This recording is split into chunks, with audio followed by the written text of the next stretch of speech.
Jake Martinez wiped the sweat from his forehead as he crawled out from under the power generator. The maintenance work on the human research ship Endeavor never seemed to end. Every day brought new problems to fix, new systems that needed attention, and new ways for equipment to break down in the middle of deep space. Another day, another broken sensor array. Jake muttered to himself as he packed up his tools. The ship had been orbiting the alien planet Kepler 442b for 3 weeks now, and the constant scanning was wearing out their equipment faster than usual. Captain Lisa Brooks walked into the engine room, her boots clicking on the metal floor. She was a tough woman in her 40s, with gray streaks in her brown hair and eyes that had seen too many strange things in space. "Jake, we need you planetside," she said, checking her tablet. "Dr. Turner's archaeological team found something big. Down there. Their power grid is acting up, and you're the only one who can fix it without breaking their precious alien artifacts." Jake groaned. He hated going down to planets. Space was predictable. Vacuum, radiation, cold. Planets had weather, bugs, and gravity that was always wrong somehow. But orders were orders. "What kind of big?" Jake asked, pulling on his work jacket. "The kind that makes Dr. Turner forget to eat for 3 days," Captain Brooks replied with a small smile. "Ancient ruins. Older than anything we've found before. The structures are made of some kind of crystal that our scanners can barely read." 2 hours later, Jake was standing on the surface of Kepler 442b, looking at the most amazing sight he had ever seen. Tall crystal towers rose from the ground like frozen lightning, each one glowing with a soft inner light. The structures were beautiful and alien, nothing like human architecture. Dr. Alex Turner rushed over to greet him. Turner was a thin man who always looked like he needed more sleep and better food. His clothes were covered in dust, and his eyes were bright with excitement. "Jake, thank goodness you're here. The power fluctuations are getting worse, and we can't risk damaging anything in the main chamber. Come on, you have to see this." Turner led Jake through the camp and toward the largest crystal structure. Other members of the archaeological team were working at various stations, taking pictures and making measurements. Everyone moved carefully, like they were afraid of breaking something precious. "We found an intact chamber yesterday," Turner explained as they walked. "Everything inside is perfectly preserved. It's like the aliens just left yesterday, even though these ruins are at least 50,000 years old." They entered the crystal, building through an archway that hummed with energy. The walls were smooth and glowed with patterns that seemed to move when Jake looked at them.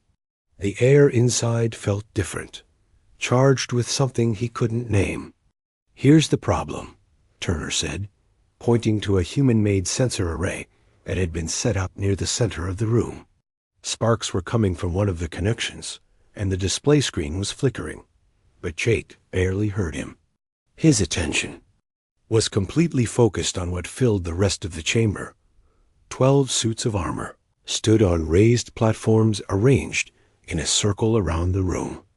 Each suit was different, made from materials that seemed to shift and change color in the light. Some looked like they were made of liquid metal. Others appeared to be carved from single gems, and one seemed to be made of pure energy contained in an armor shape. "Incredible, isn't it?" Turner said, following Jake's gaze. "We think they belong to some kind of elite guard or royal court. Each suit seems to be designed for a different purpose. That one there appears to be for underwater work, and that tall one might be for zero-gravity combat." Jake walked slowly around the circle, studying each suit. The armor was clearly not made for humans. Some suits had extra arms, others were too tall or too wide. But there was one suit that caught his attention and wouldn't let go. It stood directly across from the entrance, and it was the most beautiful thing Jake had ever seen. The armor was sleek and black, with lines of blue energy running through it like veins. Unlike the others, This one looked like it might actually fit a human. It seemed to pulse gently, as if it had a heartbeat. "That one's interesting," Turner said, noticing where Jake was looking. "It's the only suit that shows any kind of activity. The energy readings spike whenever someone gets close to it. We've been afraid to touch it." Jake nodded, but he couldn't look away from the armor. Something about it felt familiar, like he had seen it before in a dream. The blue lines seemed to glow brighter when he looked at them. "Right, let me fix your sensor problem," Jake said, forcing himself to turn away from the armor. He knelt down next to the damaged equipment and opened his toolkit. The repair was simple, enough just a loose connection and some crossed wires. Jake had fixed dozens of similar problems over the years. But as he worked, he kept glancing at the black armor. The blue lines seemed to be pulsing faster now, almost like they were excited about something. "All done," Jake announced, standing up and dusting off his knees. The sensor array was working perfectly now, its screen showing normal readings from around the chamber. "Excellent work," Turner said, checking the display. "I need to get back to the main camp to update Captain Brooks. Can you pack up the spare equipment? Just leave it by the entrance, and we'll collect it later." Turner hurried out of the chamber, leaving Jake alone with the 12 suits of armor. The chamber felt different now, quieter but somehow more alive. The blue lines in the black armor were definitely glowing brighter. Jake told himself to pack up the equipment and leave. He had work to do back on the ship, and Captain Brooks didn't like it when crew members wasted time. But his feet seemed to have other ideas. Instead of moving toward the equipment aisle, he found himself walking toward the black armor. Up close, it was even more beautiful. The material looked soft and flexible, not like metal at all. The blue energy lines formed complex patterns that reminded Jake of circuit boards, or maybe blood vessels. As he got closer, the lines pulsed faster, and he could swear he heard a key. Faint humming sound. "I wonder what you were made for," Jake whispered, reaching out to touch the helmet. The moment his fingers made contact with the armor, everything changed. The blue lines flared to life, blazing like lightning. The helmet felt warm under his touch, and it seemed to be vibrating gently. Jake knew he should step back, but he couldn't. The helmet was so perfectly shaped, and he had always been curious about how things worked. Before he could stop himself, he lifted the helmet off its stand. It was lighter than he expected, and it fit his hands perfectly. The humming sound grew louder, and the blue light was so bright now that it filled the entire chamber. "Just for a second," Jake told himself, "just to see what it feels like." He put the helmet on his head. The world exploded into light and sound and sensation. Energy raced through Jake's body as the rest of the armor flew from its stand and attached itself to him piece by piece. He felt the material flowing over his skin like liquid, conforming to his body perfectly. Ancient holographic displays flickered to life all around the chamber, showing star maps and alien writing that somehow, impossibly, Jake could read. The armor felt like it was becoming part of him, and he could sense systems and capabilities that he had never dreamed of. Then a voice spoke in his head, clear and strong, and speaking perfect English. "Scanning complete. Genetic markers confirmed. Welcome, rightful heir to the Valorian Empire."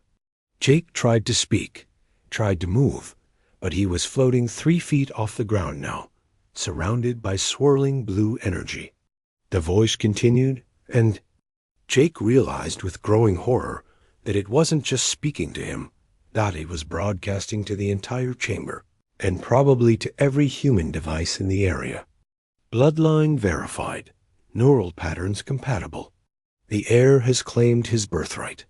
Long live the Emperor." The chamber doors burst open as Dr. Turner and half the archaeological team rushed in, followed by Captain Brooks and Security Chief Katie Sullivan. They all stopped and stared at Jake, who was still floating in the air, glowing like a blue star. Jake said weakly, his voice somehow amplified by the armor. I can explain. Jake slowly floated back down to the ground, the blue energy around him fading to a soft glow. The armor felt strange on his body, not heavy like he expected, but warm and alive. He could feel it connected to him in ways that made no sense. Jake, what did you do? Captain Brooks asked, her voice carefully controlled. Behind her, Katie Sullivan had her hand on her weapon, though Jake wasn't sure what good a simple laser pistol would do against alien armor that could make him fly. I just put on the helmet, Jake said, his voice sounding weird through the armor systems. I was curious. You know how I get with new tech. Dr. Turner was staring at the holographic displays that were still floating around the chamber. His tablet was beeping frantically as it tried to record everything. The energy readings are off the charts, he whispered. Jake, try to take it off. Jake reached up to grab the helmet, but his hands wouldn't move the way he wanted them to. It was like the armor was guiding his movements. I'm trying, he said. It's not coming off. The voice spoke again, this time only in Jake's head. Removal is not possible. The armor has bonded with your genetic structure. This was done to prevent theft and ensure loyalty. Great, Jake muttered. Hey, voice in my head, can you hear me? I am Sentinel, Guardian Intelligence of the Valorian battle armor designated for the air. Yes, I can hear your thoughts. Your speech patterns are quite informal for an emperor. I'm not an emperor, Jake said out loud, forgetting that the others couldn't hear Sentinel. I'm a maintenance technician. Captain Brooks stepped closer, her eyes worried. Jake, who are you talking to? The armor has an artificial intelligence, Jake explained. It calls itself Sentinel, and it thinks I'm supposed to be the emperor of something called the Valorian Empire. Katie laughed, but it wasn't a happy sound. Of course it does. Jake, you have the worst luck in the galaxy. Remember when you accidentally activated that asteroid mining platform? Or when you got stuck in that alien elevator for 6 hours? This is different, Jake said. He could feel information flowing into his mind from the armor. Star charts, historical records, technical specifications for weapons and ships he had never seen before. Sentinel, what's this Valorian Empire? The knowledge came to him in a rush of images and data. A vast interstellar civilization that had ruled half the galaxy 50,000 years ago. Advanced technology beyond human understanding. And then, suddenly, they had simply vanished from known space. The Valorian Empire was the greatest civilization in galactic history, Jake said, repeating what Sentinel was telling him. They controlled thousands of star systems and had technology that makes our best ships look like toys. Dr. Turner was recording everything on his tablet. What happened to them? Why are their ruins empty? Jake listened to Sentinel's explanation, then shared it with the others. They didn't die out. They retreated to a hidden part of space when they sensed a great danger coming. Something called the Devourers. They've been waiting for the right heir to return and lead them. And they think that's you? Captain Brooks asked. Apparently. Jake tried again to remove the helmet, but it wouldn't budge. Sentinel says I have genetic markers from an ancient human population that the Valorians encountered long ago. They marked humans as potential successors to their empire. Katie shook her head. Jake, you're from Detroit. Your biggest leadership experience is organizing poker games. I know that, Jake replied, but the armor doesn't seem to care. Before anyone could respond, alarms started blaring throughout the archaeological camp. Captain Brooks touched her communication device. Brooks here. What's the situation? The voice of Lieutenant Ben Parker crackled through. Captain, we have an unknown ship approaching. It's big, and it's not responding to our communication attempts. Through the chamber's crystal walls, they could see a shadow passing overhead. The alien ship was enormous, easily 10 times the size of the Endeavour. Its hull was made of the same dark material as Jake's armor, with lines of energy running across its surface. "They found us," Jake said, listening to Sentinel. The armor's activation sent out a signal. "That's a Valorian scout ship." "Wonderful," Captain Brooks muttered. "Jake, can you communicate with them?" Jake felt the armor's systems reaching out, connecting with the approaching ship. Information flowed both ways. The ship's crew was learning about Jake, while he learned about them. "There are 12 Valorians on board," Jake reported. "They're surprised. They weren't expecting the air to be human. Their commander wants to speak with me." A new voice filled the chamber, speaking in a language that sounded like musical chimes. But somehow, Jake could understand every word. "Heir of Valorian, I am Commander Zara Thorne of the scout vessel Starfall. We have waited 50 millennia for your awakening. Why do you wear the sacred armor while surrounded by primitives?" Jake looked at his friends and colleagues. Captain Brooks had devoted her life to exploring space and keeping her crew safe. Dr. Turner had spent years studying alien cultures. Katie had saved Jake's life more times than he could count. Calling them primitives made him angry. "These aren't primitives," Jake said, his voice carrying through the armor's communication system to the ship above. "They're my friends and crewmates. They're humans, like me." There was a long pause before Commander Thorne responded. "The heir is human? This was not foreseen. No matter. You must come with us immediately to claim your throne on Nexus Prime. The High Council awaits." "I'm not going anywhere," Jake said. "I have a job here. Responsibilities." Captain Brooks put her hand on Jake's armored shoulder. "Jake, maybe you should hear what they have to say. This could be the biggest discovery in human history." Jake could feel Sentinel agreeing with the captain. The armor wanted him to go with the Valorians, to learn about his new role and responsibilities. But the idea of leaving his simple life terrified him. "I fix things," Jake said quietly. "Air recyclers, power generators, sensor arrays. I don't know how to be an emperor." Katie stepped forward. "Then don't be an emperor. Be Jake Martinez, who happens to be wearing fancy armor." The Valorian ship landed near the archaeological camp, its massive bulk settling onto the crystal plain with surprising gentleness. Through the chamber walls, they could see a ramp extending from the ship's side. "The Valorians are coming," Jake announced, feeling their approach through the armor's sensors. 12 of them. They're armed, but not in a threatening way. More like ceremonial guards. Dr. Turner was practically vibrating with excitement. First contact with a living alien civilization. "Jake, you have to talk to them. Learn everything you can." The first Valorian to enter the chamber was tall and elegant, with blue-gray skin and large silver eyes. She wore armor similar to Jake's, but in white and gold colors. Behind her came 11 others, all moving with fluid grace. Commander Thorne stopped in front of Jake and performed what was clearly a formal bow.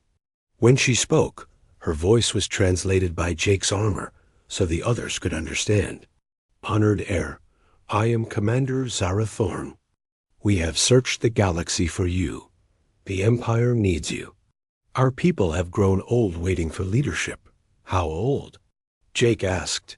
"I am 700 years old, young by Valorian standards. Some members of the High Council have lived for 3,000 years. We do not age as quickly as other species, but we do grow weary." Jake tried to process this information. The armor was feeding him more data about Valorian biology and culture, but it was overwhelming. These people had been waiting for him since before human civilization began. "I appreciate that you've been waiting," Jake said carefully, "but I'm not sure I'm the right person for this job. Maybe there's been a mistake." Commander Thorne's expression showed what Jake interpreted as amusement. "The armor does not make mistakes, heir. If it has bonded with you, then you are who we have been waiting for." But you are correct that there is much to learn. Will you? Come with us to Nexus Prime? Captain Brooks stepped forward. Commander Thorne, Jake is a member of my crew. I can't order him to go with you, but I also can't let him go into unknown danger alone. You may accompany the heir if you wish, Thorne replied. The prophecies speak of the heir bringing new allies to revitalize the Empire. Perhaps these humans are those allies. Jake looked around at his friends. Katie was trying to look supportive. While clearly thinking this was insane, Dr. Turner was taking notes so fast his hand was cramping. Captain Brooks looked like she was calculating odds and risks. What do you think? Jake asked them. I think, Katie said slowly, that you've gotten yourself into the biggest mess of your life. But if you're going, I'm going too. Someone needs to keep you out of trouble. The archaeological implications alone, Dr. Turner added, make this journey essential. We could learn more about galactic history in one trip and in decades of research. Captain Brooks nodded. It's your choice, Jake. But whatever you decide, you won't be facing it alone. Jake felt the armor's approval of his friend's loyalty. Even Sentinel seemed impressed by their willingness to support him, despite the incredible circumstances.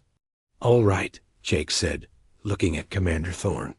I'll come with you to Nexus Prime, but I'm bringing my friends, and I want to be able to return to the Endeavor whenever I choose.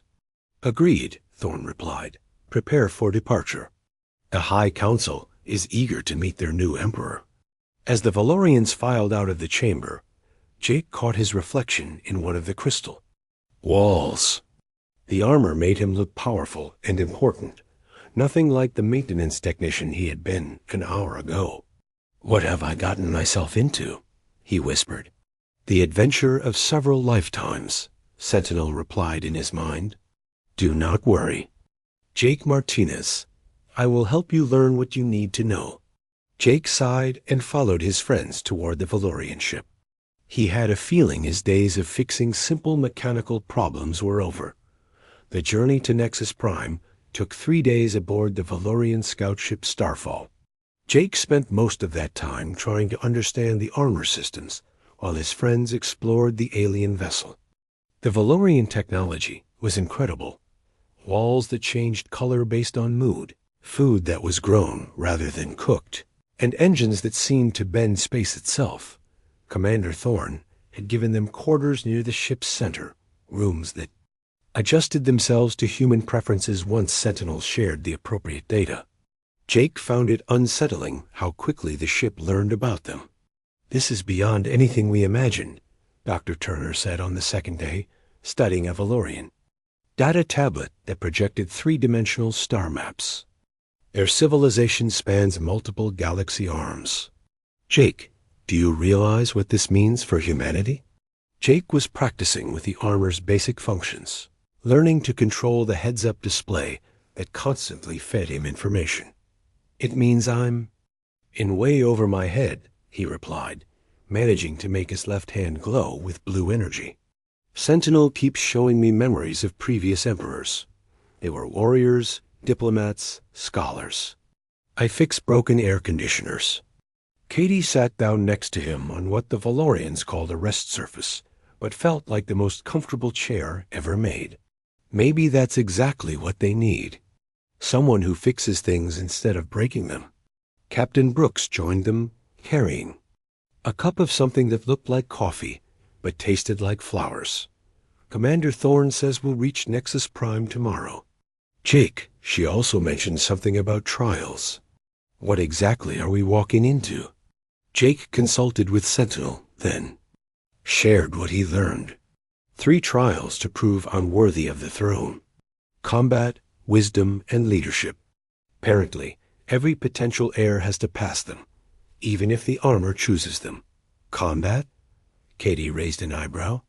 Jake, you once lost a fight with an automatic door. The armor will help, Jake said, though he didn't sound convinced. Sentinel says it enhances all my natural abilities. What natural abilities? Katie asked with a grin. Before Jake could come up with a good answer, the ship's intercom chimed with Commander Thorne's voice. "We are approaching Nexus Prime. Prepare for arrival." Through the transparent walls of their quarters, they watched as the most beautiful sight any of them had ever seen came into view. Nexus Prime was a world of floating cities connected by bridges of pure energy. Massive crystal spires reached up from the planet's surface, each one glowing with different colors. Ships moved between the cities like schools of fish, following paths that seemed to be made of light itself. "It's gorgeous," Captain Brooks whispered. The Starfall docked at one of the floating cities, and Jake could feel the weight of history pressing down on him. Through the armor sensors, he could detect thousands of Valorians nearby, all waiting to see their new Emperor. Commander Thorne met them at the airlock, wearing more formal armor than before. "The High Council awaits in the throne chamber. Are you ready, Heir?" Jake looked at his friends, then nodded. "As ready as I'll ever be." The walk through the city was overwhelming. Valorians lined the paths, all of them bowing as Jake passed. The architecture was impossible, buildings that seemed to be grown rather than built, bridges that had no visible support, and gardens floating in midair. "Try to look imperial," Katie whispered. "I don't know how to look imperial," Jake whispered. "Back. Stand up straight and try not to trip," she advised.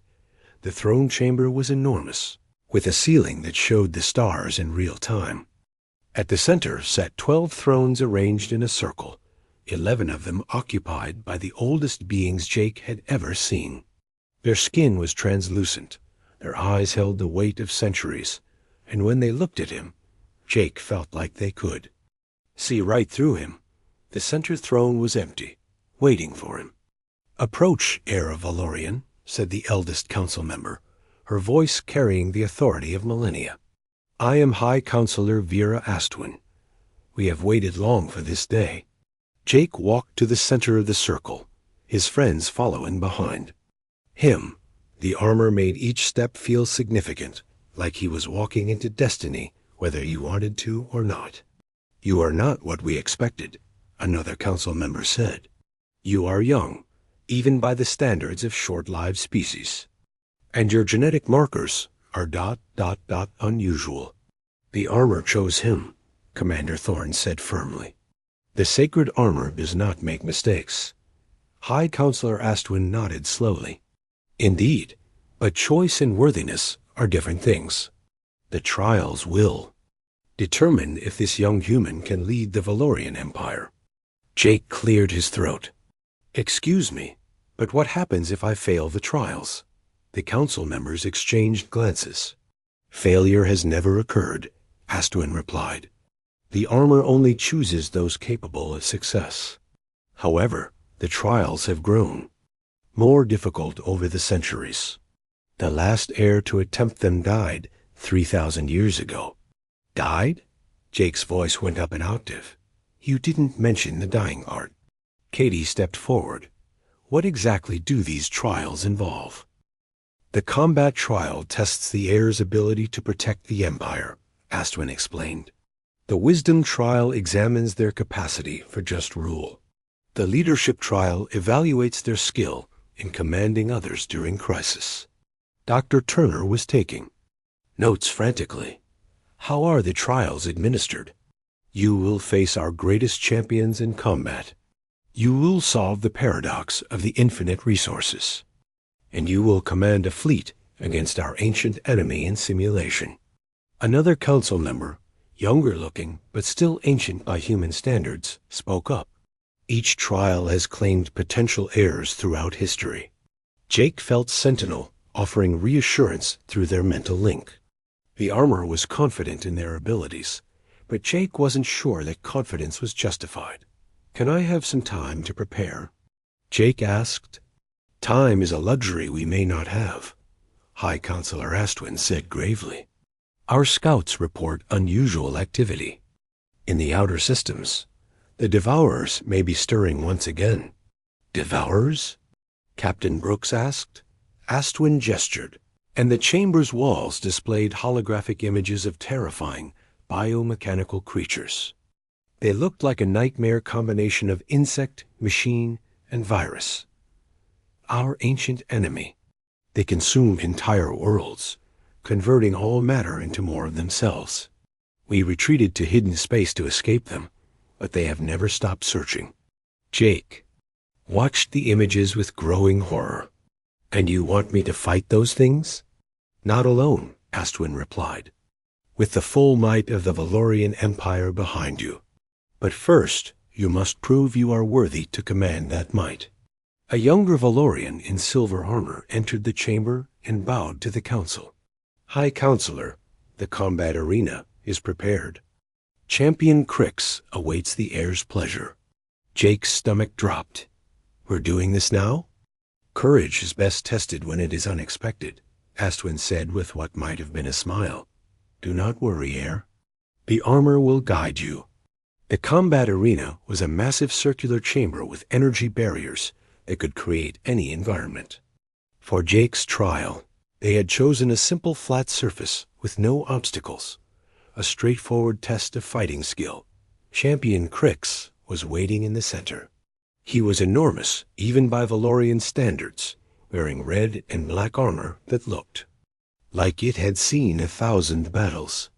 His weapon was a staff that crackled with energy at both ends. The heir may choose any weapon from the armory, the arena's announcer declared. Jake looked at the vast selection of alien weapons displayed on the walls. Swords that cut through space itself, guns that fired concentrated starlight, shields that could stop nuclear blasts. None of them made sense to him. I don't suppose you have a wrench? Jake asked. The audience of Valorians murmured in confusion. Champion Crix looked insulted.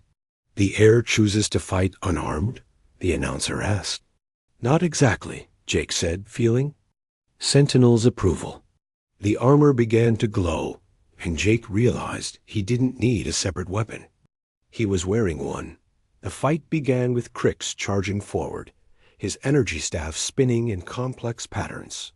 Jake barely dodged the first strike, the staff missing his head by inches. Sentinel, a little help here, Jake thought desperately. The armor responded by enhancing his reflexes and showing him Crix's likely attack patterns. Jake found himself moving in ways he never could before, ducking and weaving around attacks that should have been impossible to avoid. But avoiding wasn't winning. Crix was faster, stronger, and had centuries of combat experience. Jake needed a different approach. That's when his maintenance background kicked in. Instead of trying to match Crix's skill, Jake started looking for weaknesses in his opponent's technique. The way Crix held his staff left a small opening on his left side. His footwork followed a predictable pattern. His armor had a slight delay. When changing from offense to defense, Jake stopped trying to fight like a warrior and started fighting like an engineer solving a problem. When Crix made his next attack, Jake didn't dodge. Instead, he stepped into the strike, grabbed the staff at its weakest point, and used Crix's own momentum to throw him across the arena. The crowd gasped. Crix recovered quickly, but now he was angry and making mistakes. Jake exploited every error, every moment of overconfidence, every technical flaw in Crix's fighting style. The fight ended when Jake managed to get behind Crix and put him in a submission hold he'd learned watching human wrestling. The great champion tapped out, and the arena fell silent. Victory to the heir. The announcer finally declared. As Jake helped Crix to his feet, the champion looked at him with newfound respect. Your fighting style is unique. I have never faced anything like it. I'm not a fighter, Jake admitted. I just treated it like troubleshooting a complex system. High Counselor Astwin nodded approvingly from the observation deck. The first trial is complete. Tomorrow we test your wisdom.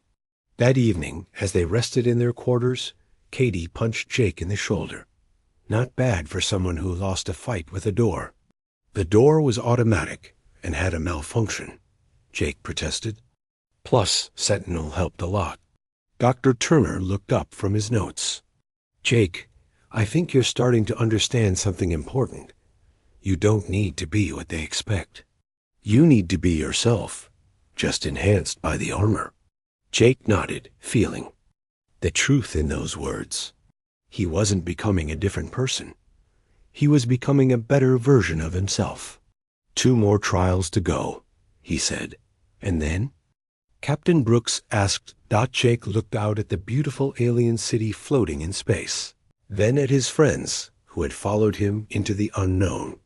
Then I guess we find out if a maintenance technician from Detroit can really save a galactic empire. The wisdom trial took place in a chamber filled with floating holographic displays showing star systems, resource flows, and population data from across the Valorian Empire. Jake stood in the center, overwhelmed by the complexity of what he was seeing. The paradox of the infinite resources, High Counselor Astwin explained. Your empire controls thousands of worlds, each with different needs and capabilities. How do you distribute resources fairly when every world claims their needs are most urgent? Jake studied the displays with Sentinel's help. The armor translated the alien symbols and helped him understand the data, but the problem was still incredibly complex. Some worlds needed food, others required technology, and several were facing environmental disasters. This is impossible, Jake muttered. There's no perfect solution. That is the paradox, Astwin replied. Previous heirs have spent days trying to solve it perfectly. Most failed because they sought a solution that satisfied everyone completely. Jake walked among the displays, his maintenance experience kicking in. This reminded him of the time the Endeavor's life support systems had multiple failures at once. He couldn't fix everything perfectly, but he had found a way to keep everyone alive. What if the problem isn't about finding the perfect solution? Jake asked. What if it's about finding the best solution we can implement right now, then? Adapting as we learn more? He began rearranging the resource flows, prioritizing the most critical needs first. Instead of trying to satisfy everyone equally, he created a triage system. Handle the emergencies, stabilize the urgent situations, then work on long-term improvements. You're not solving the paradox, one of the council members observed. You're managing it. Exactly, Jake said. In maintenance, we call this keeping the ship flying while we fix it. You handle the immediate problems so nothing catastrophic happens. Then you work on making things better step by step. High Counselor Astwin studied Jake's solution for several minutes. This approach requires constant adjustment and monitoring. It demands active leadership rather than perfect initial planning. That's the point, Jake replied. Systems change. People's needs change. A good solution today might be terrible tomorrow. You have to stay involved and keep adapting. The council members exchanged glances. Finally, Astwin nodded. The wisdom trial is complete. Your approach shows understanding that leadership is an ongoing process, not a single decision. Well-reasoned, heir. Jake felt relief flood through him. 2 trials down, 1 to go. The leadership trial was scheduled for the next day, but that night, everything changed. Jake was awakened by alarms blaring throughout the city. The armor activated automatically, and Sentinel's voice filled his mind with urgent information. Alert! Multiple hostile contacts detected at the edge of the system. Configuration matches Devourer fleet signatures. This is not a simulation. Jake bolted upright, his friends already stirring in their quarters. Through the walls, they could see Valorian ships launching from docks throughout the city, their engines blazing as they moved to defensive positions. Commander Thorne burst into their quarters, her face grim. Heir, the Devourers have found us. A full war fleet, larger than anything in our historical records. The High Council requests your immediate presence in the command center. The command center was chaos. Dozens of Valorians worked at stations that projected tactical displays into the air above them. High Counselor Astwin stood at the center, coordinating the defense, but Jake could see the fear in her ancient eyes. "Report," Jake said, the armor automatically connecting him to the tactical network. 17 Devourer capital ships, supported by hundreds of smaller vessels, the tactical officer announced. "They're not just attacking, they're herding our ships into specific formations." Jake studied the battle display with growing concern. The Valorian fleet was large and powerful, but they were fighting like they were still in the old days. Their formations were rigid, predictable, and the Devourers were exploiting every weakness. "They've been studying us," Astwin said quietly. 50,000 years of preparation, and they know exactly how we fight. "Then we need to fight differently," Jake replied. Through the armor's connection, he could feel the confusion and fear of the Valorian fleet commanders. They were brave, but they were following tactics that hadn't changed in millennia. "Air," the communication officer called out. "The fleet commanders are requesting orders." "What are your commands?" Jake felt the weight of thousands of lives pressing down on him. The leadership trial was supposed to be a simulation, but now he was facing the real thing with no preparation. "Sentinel, can you patch me through to Captain Brooks on the Endeavor?" Jake asked. "The human vessel is too far away to provide meaningful support," Astwin said. "I don't need their guns," Jake replied. "I need their experience." A few minutes later, Captain Brooks' voice came through the communication system. "Jake, we're monitoring the situation. What do you need?" "I need human military doctrine. Fast. These Valorians fight like they're still in the old days. Big formations, predictable tactics. The Devourers have figured them out." "Understood." "Katie, get over here," Brooks called. "Jake, Katie's pulling up everything we have on asymmetric warfare, guerrilla tactics, and adaptive strategy." Katie's voice joined the conversation. "Jake, the key is unpredictability. Make the enemy react to you instead of the other way around. Break their formations, force them to adapt, then change your approach before they can counter-adapt." Jake nodded, then turned to the Valorian fleet commanders on the tactical display.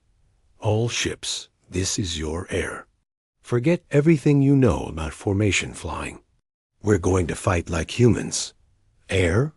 Commander Zara Thorne's voice came through from her ship.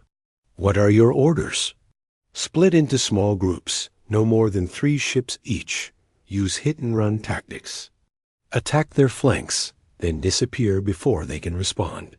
Make them chase you, then lead them into crossfires from other groups." The Valorian commanders sounded confused, but they began implementing Jake's orders. The rigid battle formations dissolved into dozens of small, fast-moving groups. Dr. Turner, who had been quietly observing, stepped forward. "Jake, I've been analyzing the Devourer ships. They're biomechanical, which means they adapt and learn. But adaptation takes time. If you keep changing tactics faster than they can evolve, you can stay ahead of them." "Perfect," Jake said, then addressed the fleet again. "Every 5 minutes, I want you to completely change your approach. Right now, you're hit and run. In 5 minutes, switch to focused assault on single targets. 5 minutes after that, defensive screening. Keep them guessing." The battle began to turn. The Devourers had been prepared for traditional Valorian tactics, but Jake's constantly shifting approach kept them off balance. When they adapted to the hit-and-run attacks, the Valorians switched to concentrated firepower. When they countered that, the Valorians shifted to defensive formations that protected damaged ships while others attacked. But the Devourers were learning fast, and there were so many of them. "We're holding them," Commander Thorne reported, "but barely. They're adapting to each new tactic faster than before." Jake watched the tactical display, his mind racing. The Valorians were brave, and their ships were powerful, but they were still thinking in terms of ship-to-ship combat. The Devourers were treating this like a biological system. Adapt, evolve, overcome. Katie, Jake called through the communication. Link, remember that time we had to debug the Endeavor's navigation system? The one with the cascading failures? Yeah, we had to introduce controlled chaos into the system to break the feedback loops, Katie replied. Oh, I see what you're thinking. Exactly. All ships, new tactic. I want you to start acting randomly. Not tactically random, actually random. Flip coins to decide your targets. Use random number generators to pick your formations. Make it impossible for them to predict what you'll do, because you don't know what you'll do. The Valorian commanders protested that this was madness, but Jake insisted. Soon, the battle became something unprecedented in galactic history. A space battle fought with pure chaos as a weapon. The Devourers couldn't adapt to randomness because there was nothing to adapt to. Their biomechanical systems started making errors. Their formations became confused, and their learning algorithms broke down trying to find patterns that didn't exist. It's working, Astwin exclaimed. The Devourer fleet is losing cohesion. But victory came at a cost. Several Valorian cities had been damaged in the initial attack, and many ships were destroyed or crippled. As the surviving Devourer ships retreated into deep space, Jake felt the weight of every loss. Casualty reports. Coming in, a tactical officer announced. We lost 47 ships and 3 orbital stations. But air, we won. For the first time in recorded history, we defeated a major Devourer fleet. High Counselor Astwin approached Jake, her expression mixing pride with sorrow. The leadership trial is complete. You have proven yourself in actual combat, protecting our people and defeating our ancient enemy. Jake looked around the command center at the exhausted but relieved faces of the Valorians. These people had been hiding from the Devourers for 50,000 years, and now they had hope. This was just one fleet, Jake said quietly. There will be more. Yes, Astwin agreed. Which is why the Empire needs its heir. Will you accept the crown, Jake Martinez? Jake thought about his simple life aboard the Endeavor, fixing broken equipment and playing poker with his friends. That life seemed very far away now. He looked at Captain Brooks, Katie, and Dr. Turner, who had supported him through everything. They nodded encouragingly. I'll accept it, Jake said. But we're going to do things differently. This empire is going to change, and it's going to be ready for whatever the Devourers throw at us next. The Valorians in the command center knelt. As one, and for the first time, Jake felt like he might actually be able to handle being an emperor. After all, it was just another system that needed fixing. It was just a really, really big system. 6 months after the Battle of Nexus Prime, Jake Martinez stood on the bridge of the new Endeavor, watching construction crews put the finishing touches on humanity's first joint colony with an alien species. The ship was a hybrid of human and Valorian technology, and it still felt strange to Jake that he had been the one to authorize its construction. Your Majesty, came Sentinel's voice in his mind, the morning briefings are ready for your review. Jake sighed. Sentinel, how many times do I have to tell you? Just call me Jake. It would be improper, Your Majesty. You are the Emperor of the Valorian Empire and the elected leader of the Human-Valorian Alliance. Fine, but only when we're alone, Jake replied. He still wasn't used to the title, even though he'd been wearing the crown for months now. The crown itself was actually built into the armor, a circlet of blue energy that appeared when needed for formal occasions.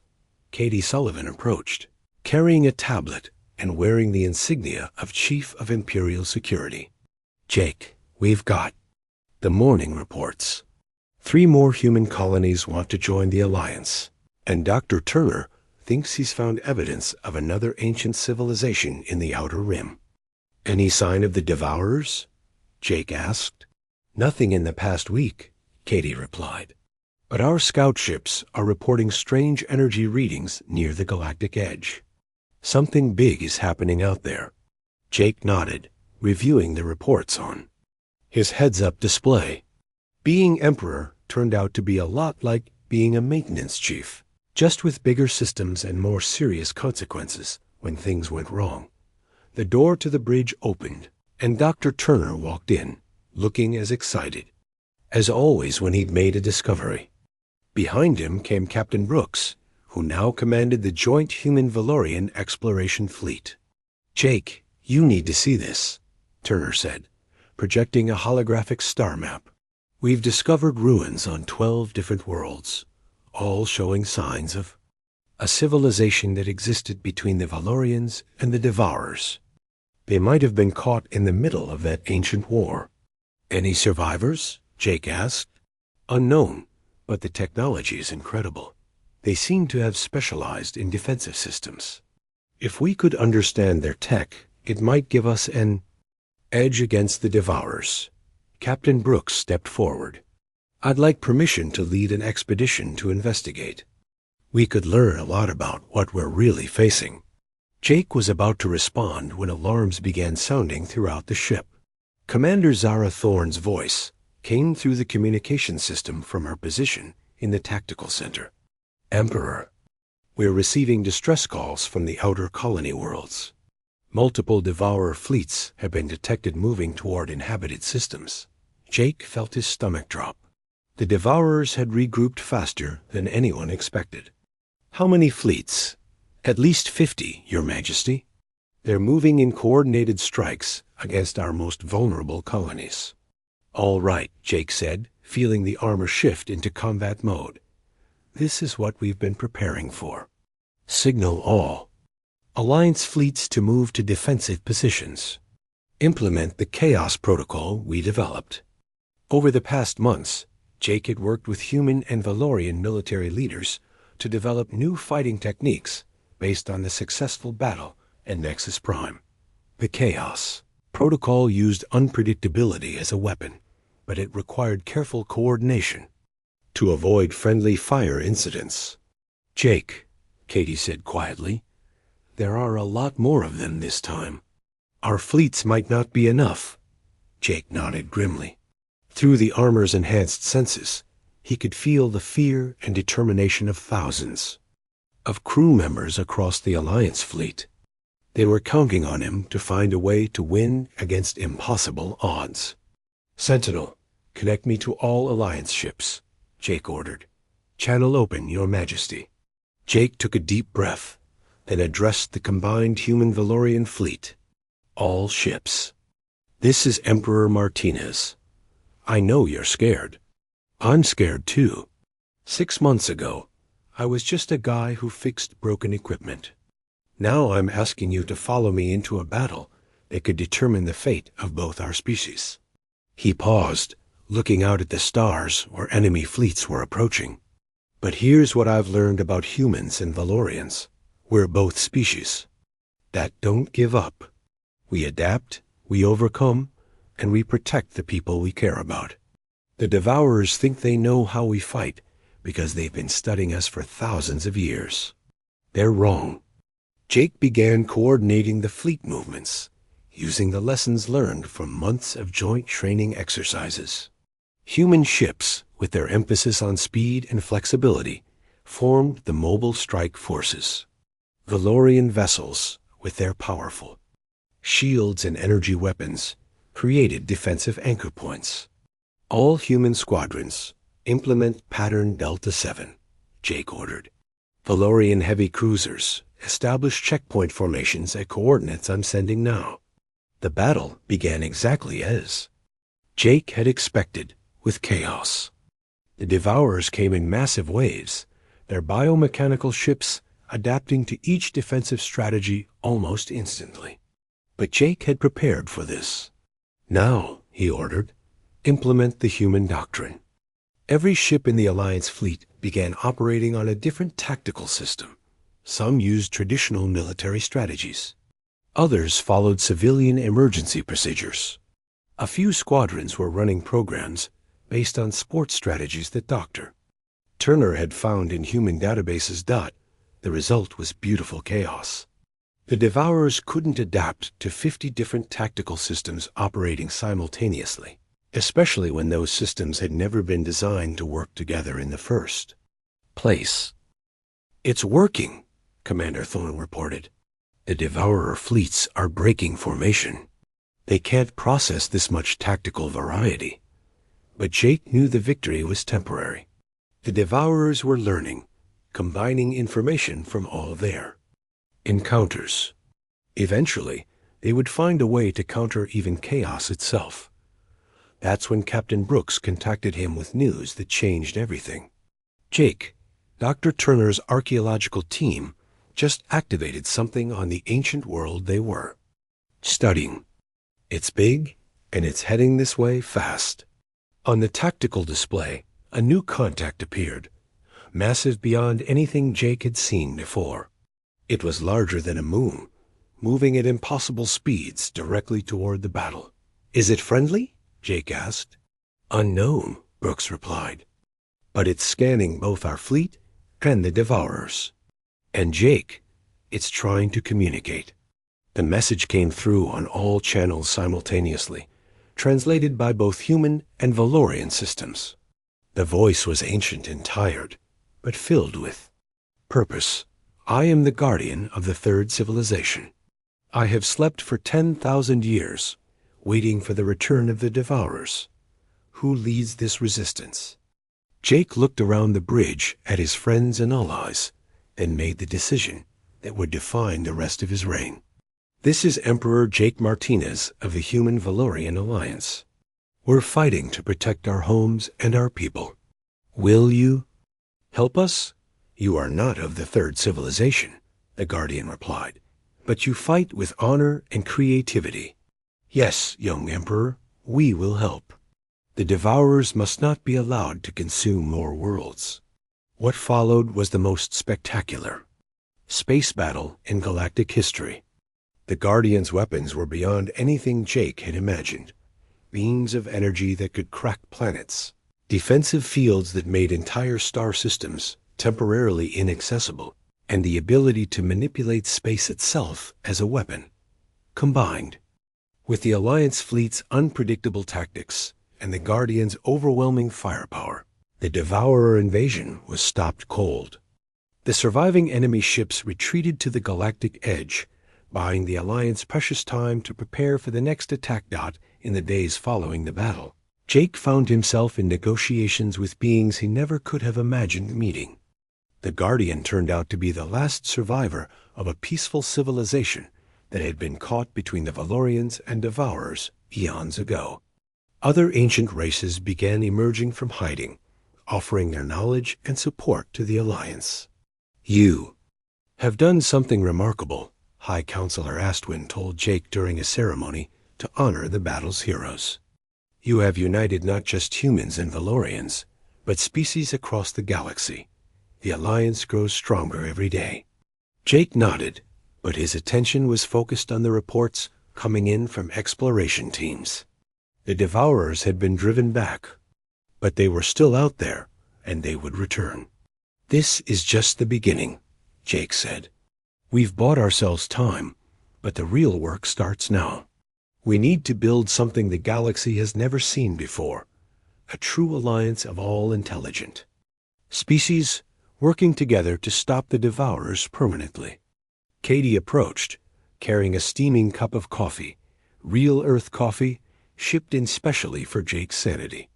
"So what's the plan, Your Imperial Majesty?" Jake grinned, taking the coffee gratefully. "Same plan as always. We fix what's broken. We adapt to whatever comes next, and we keep our people safe." He looked out at the mixed fleet of human and alien ships, then at the construction crews working on new colonies that would be home to dozens of different species.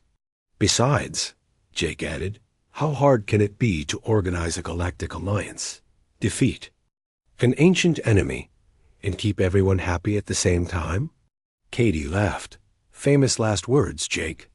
Probably, Jake agreed. But Sentinel, make a note for tomorrow's schedule. Implement casual Fridays across all Alliance ships. If we're going to save the galaxy, we might as well be comfortable doing it. As you wish, Your Majesty, Sentinel replied, and for the first time, Jake could swear the armor's artificial intelligence sounded amused. In the distance, stars wheeled. In their ancient patterns, and somewhere among them, new worlds were being born while others prepared for war. Jake Martinez, former maintenance technician and current emperor of the Valorian Empire, finished his coffee and got back to work. After all, the galaxy wasn't going to fix itself, and somewhere in the back of his mind, Jake couldn't help but smile at the thought that all of this had started because he was curious about a suit of armor. Sometimes the best adventures began with the simplest decisions. The armor hummed contentedly around him, and Jake knew that whatever came next, he wouldn't be facing it alone. He had friends, allies, and an entire galaxy depending on him to keep. Finding solutions to impossible problems. It was, he thought, the best job he'd ever had.